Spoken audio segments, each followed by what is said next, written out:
'అఖండ' మూవీలో మీరు మనలో అంటే అక్కడ బాలకృష్ణ గారిని ఎలివేట్ చేసి ఆ డైలాగ్ ఒకటుంటది అవును. చూడు సార్. దాని తర్వాత వచ్చే షాట్ ఒకటుంటది సార్. లిటరల్లీ థియేటర్స్ అన్నీ ఎరప్ట్ అయిపోయాయి.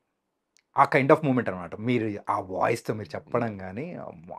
మేము పలుకుతే భూతనాథుడే, భూతాలే పలుకుతాయి. అదే. యాహ్! ఆ! Exactly sir. నేను పలికితే భూతాలే పలుకుతాయి. ఆయన పలికితే భూతనాథుడే కదులుతాడు అంటారు.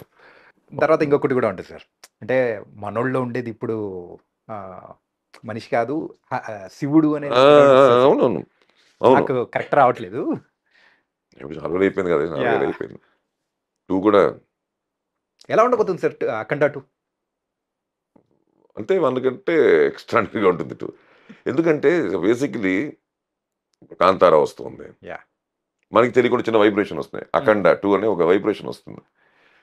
ఏంటంటే ఆల్రెడీ 1లో అంత విషయం ఉండడం వల్ల ఆల్రెడీ చేసిన వాళ్ళు 2 చేస్తున్నారు. అదే చేసిన వాళ్ళు 2 చేస్తున్నారు కాబట్టి ఇంకెంత జాగ్రత్తగా అది బోయపాటి గారు. యాహ్! చెప్పాలా? చాలా జాగ్రత్త. అది వాళ్ళిద్దరి కాంబినేషను. బాలయ్య బాలయ్య అన్నయ్యదిను బోయపాటి గారిది. ఇంకా అసలు అది పూనకమే థియేటర్‌లో.